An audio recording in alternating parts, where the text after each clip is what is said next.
Mira and HarlequinAudio present The Sorority Murder by Allison Brennan, performed by Amy Mcfadden. 1. 3 years ago, Friday, April 10th.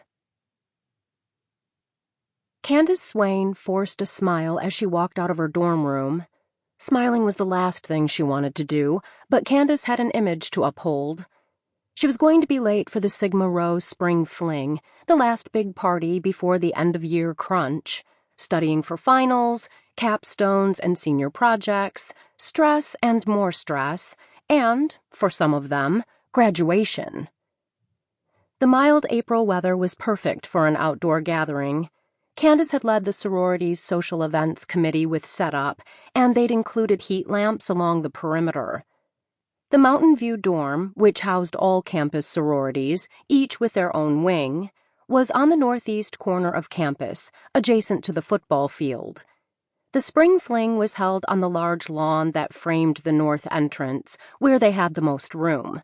It was open to all students for a $5 admission and was one of the biggest moneymakers for the sorority, more than covering its cost. Any profit was donated to one of several charities. Candace had fought for, and won, giving the profits to a rescue mission that helped people get back on their feet. She volunteered weekly for Sunrise Center, and it had changed how she viewed herself and her future.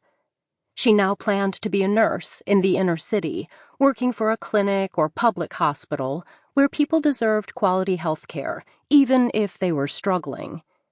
She even considered specializing in drug and alcohol issues, which were unfortunately prevalent among the homeless community. She used to think of her volunteerism as penance for her failings. She wasn't religious, but had had enough preaching from her devout grandmother to have absorbed things like guilt, penance, sacrifice. Now, she looked forward to Tuesdays when she gave 6 hours of her time to those who were far worse off than she. It reminded her to be grateful for what she had, that things could be worse.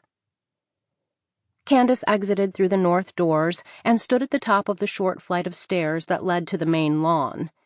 Though still early in the evening, the party was already hopping. Music played from all corners of the yard, the din of voices and laughter mingling with a popular song. In the dusk, the towering mountains to the north were etched in fading light. She breathed deeply. She loved everything about Flagstaff, the green mountains filled with pine and juniper, the crisp, fresh air. The sense of community and belonging felt so natural here, something she'd never had growing up in Colorado Springs.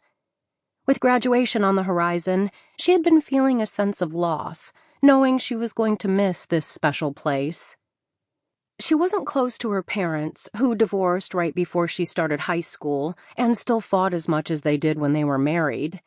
She desperately missed her younger sister, Chrissy, a freshman at the University of South Carolina. She'd wanted Chrissy to come here for college, but Chrissy was a champion swimmer and had received a full scholarship to study practically a world away.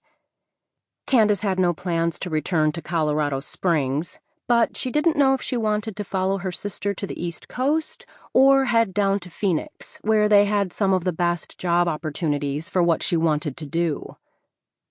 Vicki Ryan, a first-year student who had aspirations of leadership, ran up to her. "That weirdo is back," Vicki said quietly, "near the West Steps, just loitering there, freaking people out. Should I call campus police?"